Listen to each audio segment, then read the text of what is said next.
Hello everybody, welcome back to my channel. जैसा कि हम सभी आने वाली वैकेंसी जो लाइब्रेरी की थी उसकी प्रिपरेशन करना स्टार्ट किए थे, जिसमें मैंने आप लोगों के लिए जो प्रीवियस ईयर के क्वेश्चंस थे लाइब्रेरी एंड इंफॉर्मेशन साइंस का उसे डालना स्टार्ट किया था। तो उसका नेक्स्ट वीडियो आज मैं आप लोगों के सामने डाल रहा हूँ, तो आप इस चैनल को सब्सक्राइब और शेयर करना मत भूलिएगा और इससे जितने भी इंपॉर्टेंट क्वेश्चन होंगे उन्हें आप याद करने की कोशिश कीजिएगा। तो स्टार्ट करते हैं आज के इस इंपॉर्टेंट सेशन को। तो फर्स्ट क्वेश्चन आपके पास है कि विश्व कोश के पूरक अंश को किस प्रकार के संदर्भ ग्रंथों में शामिल किया जाता है। आपको बताना है कि विश्व कोश के पूरक अंश को किस प्रकार के संदर्भ ग्रंथों में शामिल किया जाता है। तो इसका राइट आंसर है वार्षिकी ग्रंथों में। इसे जो है वार्षिकी ग्रंथों में शामिल किया जाता है। अब ये वार्षिकी ग्रंथ होते क्या है, इसके बारे में आप डिटेल से समझिए।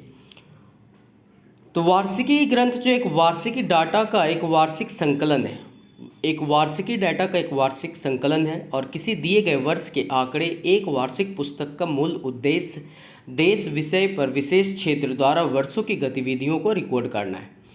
वार्षिकी दो प्रकार के होते हैं। पहला है सामान्य ईयर बुक जो पिछले वर्ष की गतिविधियों को कवर करती है, और दूसरा है समाचार पत्र अनुक्रमणिका जो सबसे अच्छी प्रारूप में अप टू डेट होते हैं। एग्जाम्पल में आप यूरोपा वर्ल्ड ईयर बुक देख सकते हैं जो 1959 में लॉन्च हुई लंदन में। दूसरा स्टेटमेंट्स ईयर बुक है 1864 में लॉन्च हुई न्यूयॉर्क में, और इंडिया में और रेफरेंस एनुअल लॉन्च हुआ 1953 में न्यू दिल्ली से, और मनोरमा ईयर बुक जो है 1959 ये कोटायाटम से लॉन्च हुआ था। तो अगर आपसे पूछा जाए कि विश्व कोश के पूरक अंश को किस प्रकार के संदर्भ ग्रंथों में शामिल किया जाता है, इसका राइट आंसर क्या होगा, वार्षिकी।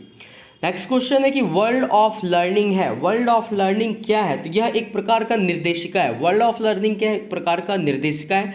निर्देशिका क्या होती है, इसे आप ध्यान से समझिए क्या होती है निर्देशिका। तो निर्देशिका यह व्यक्तियों, संगठनों एवं व्यावसायिकों संस्थानों के विषय में सूचना देती है।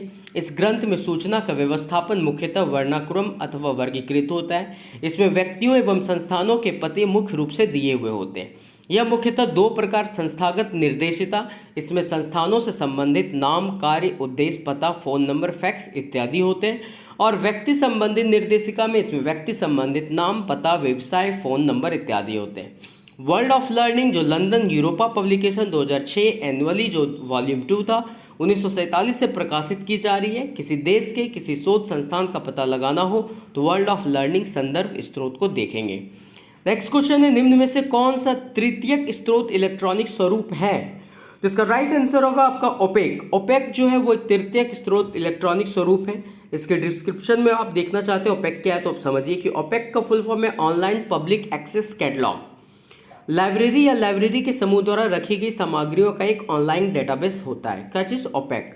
उपयोगकर्ता पुस्तकालय में पुस्तकालय सूची में खोज करते हैं और पुस्तकालय में उपलब्ध पुस्तकों और अन्य सामग्रियों का पता लगाने के लिए सरल भाषा में यह कार्ड कैटलॉग का इलेक्ट्रॉनिक संस्करण है। ओपेक पुस्तकालय के संग्रह का प्रवेश द्वार है। नेक्स्ट क्वेश्चन है, आपका एक अभिकथन दिया होगा और उसके नीचे तर्क दिया होगा। आपको बताना है कि अभिकथन सही है या फिर तर्क सही है।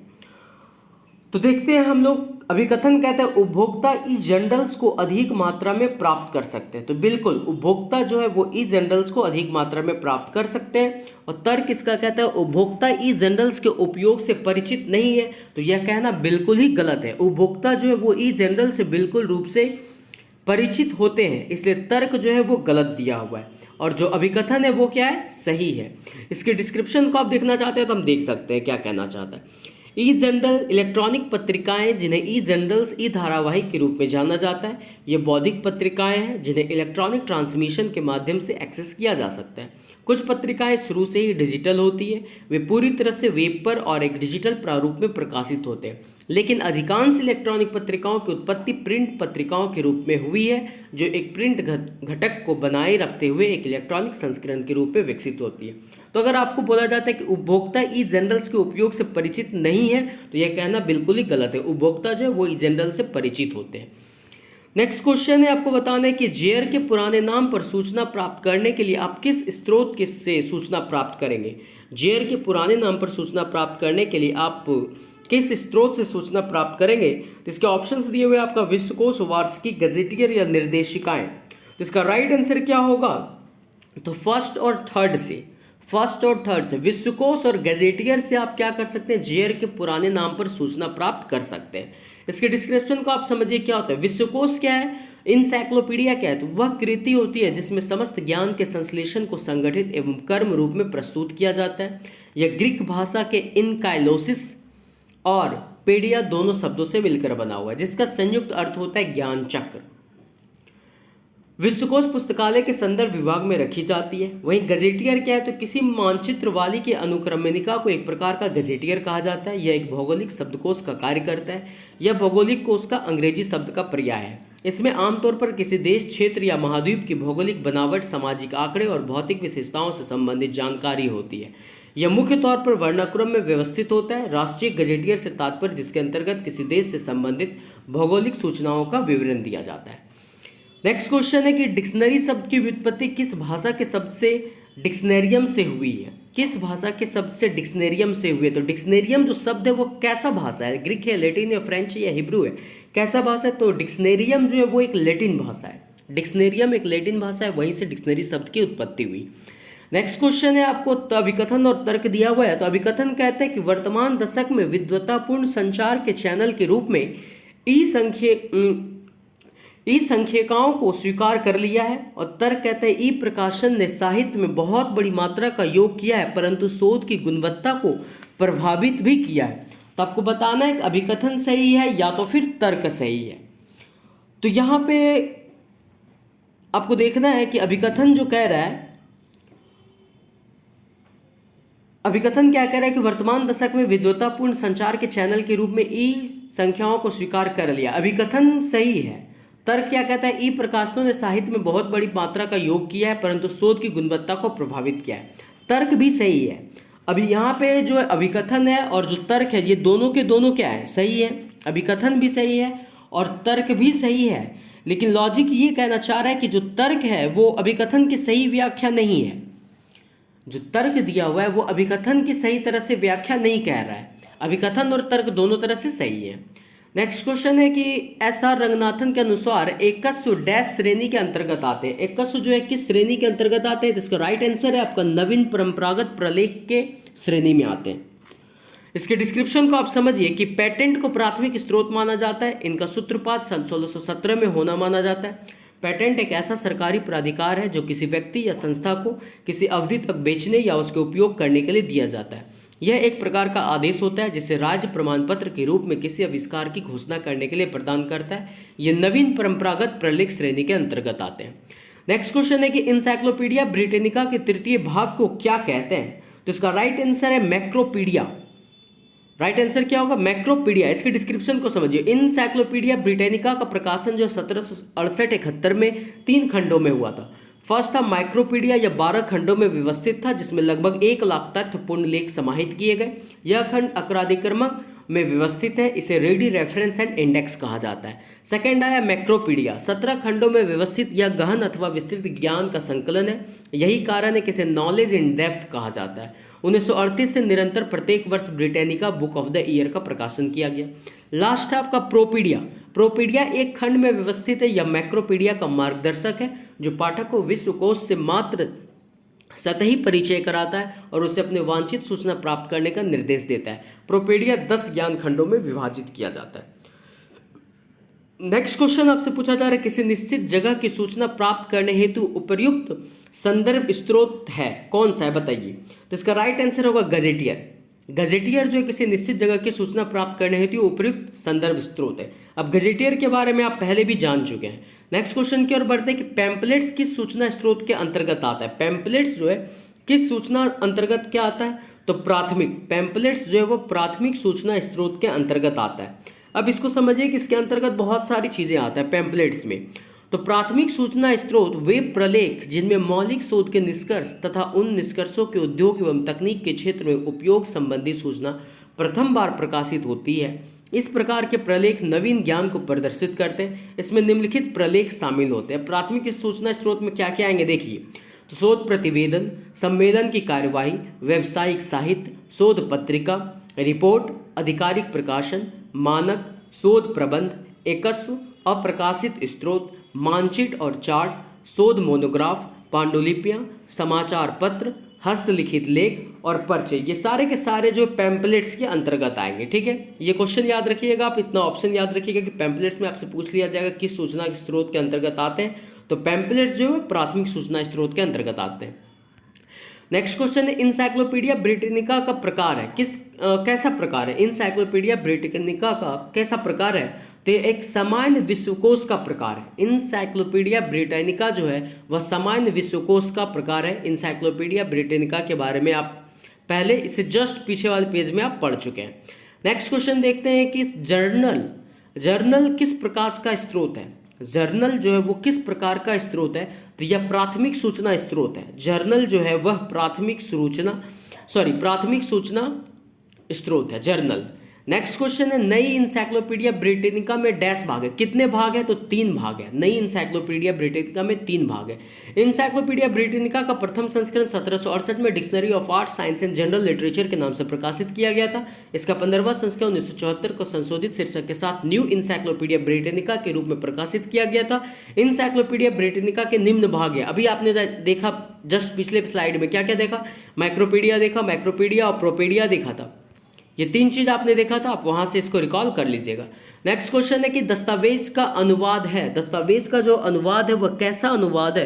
यह एक स्रोत नहीं है। दस्तावेज का अनुवाद है, यह एक स्रोत नहीं है। अब प्राथमिक स्रोत के बारे में अभी जस्ट मैंने आपको बताया कि प्राथमिक स्रोत क्या था, आपको बताए थे यानी जिसमें पैम्पलेट्स के बारे में बताए थे कि वह क्या था, एक प्राथमिक स्रोत के बारे में था। तो दस्तावेज का अनुवाद है, एक स्रोत नहीं है। दस्तावेज जो है वो एक स्रोत नहीं है। दस्तावेज प्राथमिक स्रोत है, द्वितीयक स्रोत है, तृतीयक स्रोत है, लेकिन यह एक स्रोत नहीं है।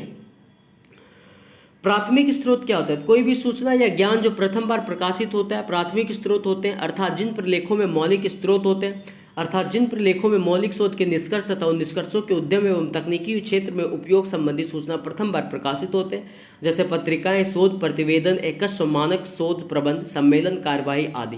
यह सब प्राथमिक स्रोत है।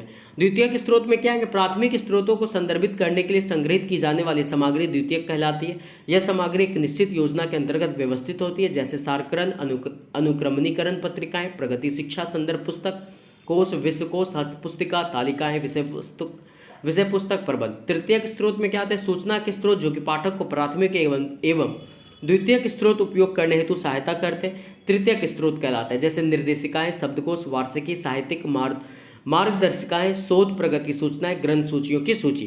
तो अगर आपसे पूछा जाए कि दस्तावेज का अनुवाद है, तो दस्तावेज जो है ना ही तो प्राथमिक स्रोत है, ना ही द्वितीयक स्रोत है, ना ही तृतीयक स्रोत है। ये किसी भी प्रकार का स्रोत नहीं है।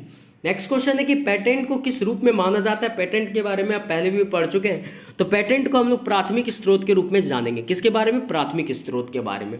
निम्न में से किसे सभी प्रकार के संदर्भ स्रोतों का पूरक समझा जाता है? आपको बताना है कि निम्नलिखित में से किसे सभी प्रकार के संदर्भ स्रोतों का पूरक समझा जाता है, तो इसका राइट आंसर होगा विश्वकोश। विश्वकोश को सभी प्रकार के संदर्भ स्रोतों का पूरक समझा जाता है। किसे समझा जाता है? विश्वकोश को। नेक्स्ट क्वेश्चन है कि सभी क्षेत्रों के भारतीय पेटेंटों को डैश में प्रकाशित किया जाता है। जितने भी क्षेत्र हैं उनके भारतीय पेटेंट को किस में प्रकाशित किया जाता है आप बताइए?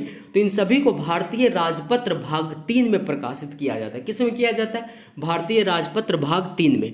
नेक्स्ट क्वेश्चन आपको बताना है कि नीचे उद्धृत सामग्री किस प्रकार की है। यहाँ पे जो दिया हुआ है पुस्तक, रिपोर्ट, सम्मेलन, कागजात, इलेक्ट्रॉनिक पत्रिका का लेख, ये सारी चीजें आपको बताना है कि किस सामग्री के अंतर्गत आते हैं, आपको ये भी बताना है।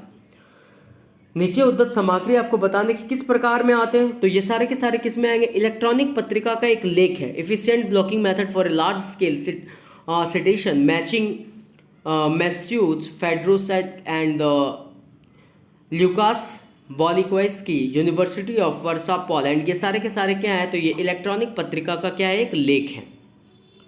यह क्या है? इलेक्ट्रॉनिक पत्रिका का लेख है। नेक्स्ट क्वेश्चन है आपका कि पत्रिका का अंशदान दर निश्चित करने के लिए डैश सही है। पत्रिका का जो अंशदान दर है उसे निश्चित करने के लिए क्या सही है? तो पत्रिका निर्देशक सही है। पत्रिका निर्देशक जो है पत्रिका का अंशदान दर निश्चित करने के लिए सही है। राइट आंसर क्या होगा? पत्रिका निर्देशक। नेक्स्ट क्वेश्चन है ई बुक से आप क्या समझते हैं बताइए? ई बुक्स क्या है? तो ई बुक्स जो एक इलेक्ट्रॉनिक फॉर्म में प्रस्तुत कोई भी पुस्तक है। ई बुक्स क्या है? तो इलेक्ट्रॉनिक्स फॉर्म में प्रस्तुत कोई भी पुस्तक जो है वो ई बुक्स कहलाती है। नेक्स्ट क्वेश्चन है कि पैम्पलेट में किस प्रकार की सूचना प्रदान की जाती है? आप बताइए कि पैम्पलेट जो होता है उसमें किस प्रकार की सूचना प्रदान की जाती है? तो उसमें पारंपरिक सूचना प्रदान की जाती है। पैम्पलेट में पारंपरिक सूचना प्रदान की जाती है। अब इसके डिस्क्रिप्शन को आप समझिए क्या है। प्राथमिक सूचना स्रोत क्या है, तो वे प्रलेख जिनमें मौलिक शोध के निष्कर्ष तथा उन निष्कर्षों के उद्योग एवं तकनीक के क्षेत्र में उपयोग संबंधी सूचना प्रथम बार प्रकाशित होते हैं। इस प्रकार के प्रलेख नवीन ज्ञान को प्रदर्शित करते हैं। इसमें निम्नलिखित प्रलेख सम्मिलित होते हैं। अब बताइए, इस चीज़ को मैंने पिछले वीडियो में बताया नहीं, पिछले स्लाइड में बताया या नहीं बताया कि प्राथमिक सूचना स्रोत में क्या क्या है, तो आप वहाँ से इन सारी चीज़ों को ध्यान रखिए। नेक्स्ट क्वेश्चन है कि ग्रंथ सूचीकरण किस प्रलेख की श्रेणी में आता है। आपको बताना है कि ग्रंथ सूचीकरण जो है वो किस प्रलेख की श्रेणी में आता है, तो इसका राइट आंसर होगा तृतीय। ये तृतीय श्रेणी में आता है। ग्रंथ सूचीकरण किस प्रलेख की श्रेणी में आता है, तृतीय। नेक्स्ट क्वेश्चन है कि सभी क्षेत्रों में भारतीय एकस्व प्रकाशित होता है। Indian patents on all areas are published in, जो इंडियन पेटेंट्स होता है वह सभी क्षेत्रों में भारतीय एकस्व प्रकाशित होता है। आपको बताना है किस में प्रकाशित होता है, तो इसका राइट आंसर होगा भारत का राजपत्र भाग 3 में। भारत का राजपत्र भाग 3 में सभी क्षेत्रों के भारतीय एकस्व प्रकाशित होते हैं। किसमें होता है, भारत का राजपत्र भाग 3 में। नेक्स्ट क्वेश्चन है पीआई, यह ई पुस्तक पढ़ने का उपकरण द्वारा है। किसके द्वारा ये पढ़ाया जाता है, पीआई जो है, ये पीआई है क्या, आप बताइए। तो पीआई यहाँ पे क्या है आपको बताना है इसके बारे में, तो राइट आंसर होगा इसका इन्फीबीम के द्वारा। पीआई यह जो है ई पुस्तक पढ़ने का उपकरण द्वारा है। किसके द्वारा, तो इन्फीबीम के द्वारा पीआई पुस्तक को आप पढ़ सकते हो। तो पीआई इन्फीबीम क्या है, पहले आप इसको समझिए। तो इन्फीबीम क्या है, इन्फीबीम प्रमुख ऑनलाइन शॉपिंग पोर्टल नाम से ई बुक रीडर को लॉन्च किया। ई इंक के विजप्लेक्स इमेजिंग फिल्म से बने 6 इंच यानी 600 बाय 800 पिक्सल मोनोक्रोम डिस्प्ले में मौजूदा प्रौद्योगिकी के सारे विशिष्ट लाभ हैं। यह reader PDF, JPG, HTML, EPUB, DOC, text, MOBI, BMP, MP three इत्यादि जैसे विभिन्न फाइल स्वरूपों का समर्थन करता है। लगभग 500 ई बुक स्टोर कर सकता है। कौन, तो पीआई जो है ये एक इन्फीबीम प्रमुख ऑनलाइन शॉपिंग पोर्टल है, आप याद रखिएगा, जिसमें आप क्या कर सकते हैं, तो ये पुस्तक पढ़ने के उपकरण द्वारा है। नेक्स्ट क्वेश्चन, अंशदान के बंद करने पर ग्राहक द्वारा ई पत्रिकाओं के पूर्व अंकों के अभिगम को क्या कहते हैं। अंशदान के बंद करने पर ग्राहकों द्वारा ई पत्रिका के पूर्व अंक के अभिगम को क्या कहते हैं, तो इसे निरंतर अभिगम कहते हैं। इसे क्या कहते हैं, निरंतर अभिगम कहते हैं। नेक्स्ट क्वेश्चन है कि ई पत्रिकाओं में से लेखों को इसके द्वारा पहचाना जाता है। आप बताइए ई पत्रिकाओं में लेखों को किसके द्वारा पहचाना जाता है, तो अंकीय उद्देश्य के द्वारा पहचाना जाता है। इसके डिस्क्रिप्शन को आप समझिए। एक डिजिटल ऑब्जेक्ट आइडेंटिफायर एक निरंतर पहचानकर्ता या विशिष्ट वस्तुओं की पहचान करने के लिए उपयोग किया जाने वाला हैंडल है, जिसे अंतर्राष्ट्रीय संगठन मानकीकरण द्वारा मानकीकृत किया गया है। हैंडल सिस्टम का कार्यान्वयन डीओआई मुख्य रूप से शैक्षणिक, पेशेवर और सरकारी जानकारी जैसे कि जर्नल लेख, शोध रिपोर्ट और डेटा सेट और अधिकाधिक प्रकाशनों की पहचान करने के लिए व्यापक रूप से उपयोग में किया जाता है। तो अगर आपसे पूछा जाए ई पत्रिकाओं में से लेखों को किसके द्वारा पहचाना जाता है, तो ई पत्रिकाओं को लेखों में अंकीय उद्देश्य के द्वारा पहचाना जाता है। किसके द्वारा पहचाना जाता है, अंकीय उद्देश्य के द्वारा पहचाना जाता है।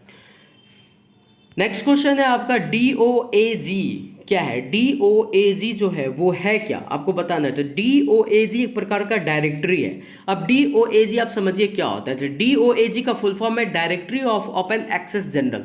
Directory of open access journal, जिसे वर्ष 2003 में 300 ओपन एक्सेस जनरल के साथ लुंड यूनिवर्सिटी स्वीडन में लॉन्च किया गया था। कहाँ लॉन्च किया गया था, लुंड यूनिवर्सिटी में। इस स्वतंत्र डेटाबेस में विज्ञान, प्रौद्योगिकी, चिकित्सा, सामाजिक विज्ञान और मानविकी के सभी क्षेत्रों को कवर करने वाले लगभग 12,000 ओपन एक्सेस जर्नल है। डीओएजे एक सदस्यता संगठन है और सदस्यता 3 मुख्य श्रेणियों में उपलब्ध है। पहला है प्रकाशक, साधारण सदस्य और प्रायोजक।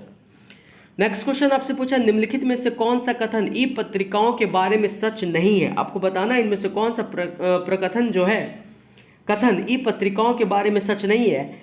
तो हम पहले जानते हैं कि ई पत्रिका होती क्या है, इसके बारे में आप समझिए। वहां से आप ऑप्शन खुद इसे हटा लेंगे। ऐसे इसका राइट आंसर तो सी होगा कि यह पूर्णतया निःशुल्क होती है। यह कथन जो है बिल्कुल ही गलत है। पहले जानते हैं ई पत्रिकाएं होती क्या है, तो इस चीज को आप समझिए कि ई पत्रिकाएं इलेक्ट्रॉनिक पत्रिकाएं जिन्हें ई जर्नल्स या ई धारावाहिक के रूप में जाना जाता है, ये बौद्धिक पत्रिकाएं हैं जिन्हें इलेक्ट्रॉनिक ट्रांसमिशन के माध्यम से एक्सेस किया जा सकता है। कुछ पत्रिकाएं शुरू से ही डिजिटल होती है, वे पूरी तरह से वेब पर और एक डिजिटल प्रारूप में प्रकाशित होते हैं, लेकिन अधिकांश इलेक्ट्रॉनिक पत्रिकाओं की उत्पत्ति प्रिंट पत्रिकाओं के रूप में हुई, जो एक प्रिंट घटक को बनाए रखते हुए एक इलेक्ट्रॉनिक संस्करण के रूप में विकसित होती है। तो अगर आपसे पूछा जाए ई पत्रिकाओं के बारे में सच क्या नहीं है, तो यह पूर्णतया निःशुल्क होती है, यह कहना गलत है। नेक्स्ट क्वेश्चन आपसे पूछा जा रहा है, निम्नलिखित संदर्भ स्रोतों में से एक खास जगह की जानकारी के बारे में पता करने के लिए किसका इस्तेमाल करना चाहिए? तो इसका राइट आंसर होगा गजेटियर का। किसी खास जगह के बारे में जानकारी पता करना है तो इसके लिए आपको गजेटियर का इस्तेमाल करना चाहिए। गजेटियर के बारे में मैंने पहले भी आपको बता चुका है। नेक्स्ट क्वेश्चन देखते हैं कि वर्णनात्मक जानकारी पता करने के उचित स्रोत क्या है? तो वर्णनात्मक जानकारी पता करने के लिए उचित स्रोत है विश्वकोश, जिसे हम लोग इंसाइक्लोपीडिया कहते हैं। इंसाइक्लोपीडिया क्या है तो वो आप समझिए। इंसाइक्लोपीडिया एक ऐसी कृति होती है जिसमें समस्त ज्ञान के संश्लेषण को संगठित एवं कर्म रूप में प्रस्तुत किया जाता है। यह ग्रीक भाषा के इनकाइलियोस और पीडिया दोनों शब्दों से मिलकर बना है, जिसका संयुक्त अर्थ होता है ज्ञान चक्र। विश्वकोश पुस्तकालय के संदर्भ विभाग में रखी जाती है। नेक्स्ट क्वेश्चन है, पत्रिका में प्रकाशित लेख डैश है। पत्रिका में प्रकाशित लेख है जो वो कैसे स्रोत है, आपको ये बताना है। तो पत्रिका में प्रकाशित जो लेख हैं वो किस प्रकार के स्रोत हैं? तो ये प्राथमिक स्रोत हैं। पत्रिका में प्रकाशित लेख जो होते हैं वे कैसे स्रोत होते हैं? तो ये प्राथमिक स्रोत होते हैं। प्राथमिक स्रोत के बारे में पिछले स्लाइड में मैंने बता रखा है, इसलिए इसके डिस्क्रिप्शन को हम स्किप कर रहे हैं।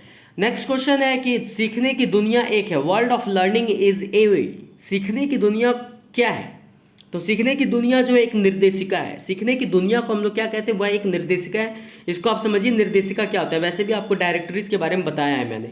यह व्यक्ति, संगठन एवं व्यावसायिक संस्थानों के विषय में सूचना देती है। इस ग्रंथ में सूचना का व्यवस्थापन मुख्यतः वर्णानुक्रम अथवा वर्गीकृत होता है। इसमें व्यक्तियों एवं संस्थानों के पते मुख्य रूप से दिए होते हैं। यह मुख्यतः दो प्रकार, संस्थागत निर्देशिता, इसमें संस्थानों से संबंधित नाम, कार्य उद्देश्य, पता, फोन नंबर, फैक्स इत्यादि होते हैं। और व्यक्ति संबंधित निर्देशिका में इसमें व्यक्ति संबंधित नाम, पता, व्यवसाय, फोन नंबर इत्यादि होते हैं। World of learning London Europa publication 2006 annual volume 2 में 1947 से प्रकाशित की जा रही है। किसी देश के किसी शोध संस्थान का पता लगाना हो तो वर्ल्ड ऑफ लर्निंग संदर्भ स्रोत को देखेंगे।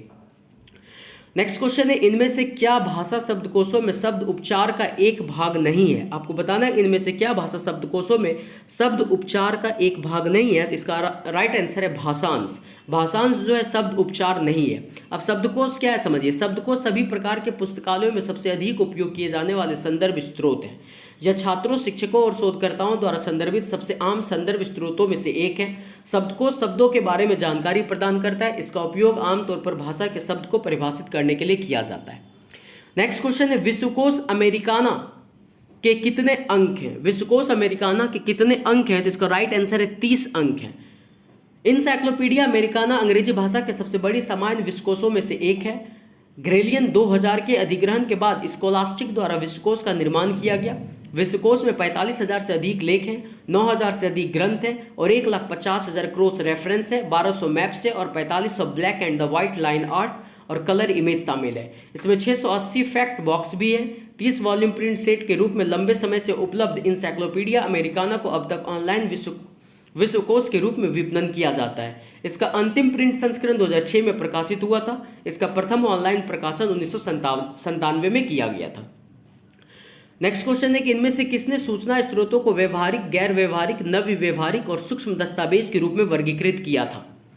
तो इसका राइट आंसर होगा रंगनाथन। रंगनाथन ने क्या किया था? सूचना स्रोत को व्यवहारिक, गैर व्यवहारिक, नव व्यवहारिक और सूक्ष्म दस्तावेज के रूप में वर्गीकृत किया था। लाइब्रेरी साइंस के जनक डॉक्टर एस.आर. रंगनाथन का जन्म 9 अगस्त 1892 को हुआ। सूचना स्रोत जैसे कि वृत्तचित्र और गैर दस्तावेजी, प्रिंट और गैर प्रिंट, प्रकाशित और अप्रकाशित, मैक्रो और माइक्रो, पारंपरिक और गैर पारंपरिक, इन्हें प्राथमिक, द्वितीयक और तृतीयक रूप में उप विभाजित किया गया था। किसने किया था? तो रंगनाथन ने किया था।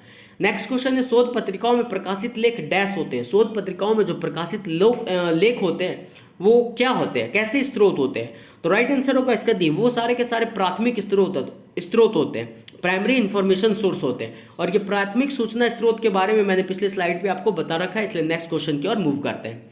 तो नेक्स्ट क्वेश्चन है, प्राथमिक साहित्य के स्थानपन्न, पुनः संवेष्टन और सहनन की प्रक्रिया जिससे माध्यमिक पत्रिकाएं बनती है क्या कहलाती है? आपको बताना है कि प्राथमिक साहित्य के स्थानपन्न, पुनः संवेष्टन और संहनन की प्रक्रिया जिससे माध्यमिक पत्रिकाएं बनती है वो क्या कहलाती है? तो इसका राइट आंसर है उसे सारकरण एवं अनुक्रमणी पत्रिका कहते हैं। उसे क्या कहते हैं? उसे सारकरण एवं अनुक्रमणी पत्रिका कहते हैं। नेक्स्ट क्वेश्चन है कि अभिकथन और निष्कर्ष दिया हुआ है, फिर से आपको बताना है कि अभिकथन सही है या फिर निष्कर्ष सही है। अभिकथन कहते हैं प्राथमिक स्रोत संशोधन के लिए अधिकृत सूचना प्रदान करते हैं, तो ये बिल्कुल ही सही है। प्राथमिक स्रोत जो है वो संशोधन के लिए अधिकृत सूचना प्रदान करते हैं। अगर आपसे पूछा जाए क्या ये कथन सही है तो सही है। कारण कह रहे हैं कि प्राथमिक स्रोत बहुत असंगठित है, तो ये भी कहना सही है। प्राथमिक स्रोत जो है बहुत ही असंगठित है, ये भी कहना सही है। लेकिन ये जो तर्क है वो अभिकथन का सही से उसका तर्क नहीं निकाल पा रहा है। कहने का मतलब यहाँ जो कारण दिया हुआ है वो अभिकथन की व्याख्या नहीं कर पा रहा है। अभिकथन कह रहा है प्राथमिक स्रोत संसाधन के लिए अधिकृत सूचना प्रदान करते हैं, और आपका कारण में कह रहा है प्राथमिक स्रोत बहुत असंगठित है। तो आप बताइए यहाँ संगठन से कुछ लेना देना है क्या? प्राथमिक स्रोत संगठित है या असंगठित है, इससे संशोधन का कोई लेना देना नहीं है। इसलिए यहाँ जो कारण है वो अभिकथन को सही तरह से परिभाषित नहीं कर पा रहा है। इसलिए इसका राइट आंसर क्या है कि अभिकथन सही है और कारण भी सही है, लेकिन कारण जो है वो अभिकथन को सही से परिभाषित नहीं कर रही है। नेक्स्ट क्वेश्चन है कि फिर से आपका अभिकथन और कारण है। अभिकथन क्या कहता है कि विश्वकोश भौगोलिक सूचना को ढूंढने के लिए उपयुक्त नहीं है, और कारण कह रहा है विश्वकोश सभी श्रेणियों के संदर्भ स्रोतों के लिए स्थानपन्न है। आपको बताना है क्या विश्वकोश भौगोलिक सूचना को ढूंढने के लिए उपयुक्त नहीं है, तो ये कहना बिल्कुल ही सही है कि विश्वकोश जो सभी भौगोलिक सूचना को ढूंढने के लिए उपयुक्त नहीं है। आप विश्वकोश में सारी भौगोलिक सूचना को नहीं ढूंढ सकते। तर्क कहता है विश्वकोश सभी श्रेणियों के संदर्भ स्रोतों के लिए स्थानपन्न है। हाँ, ये कहना सही है कि सभी श्रेणियों के संदर्भ स्रोतों के लिए ये स्थानपन्न है। रीजन जो है encyclopedias are the substitute for all categories of reference sources, ये रीजन जो बिल्कुल ही सही है। अभिकथन और तर्क यहाँ क्या है? दोनों के दोनों सही है।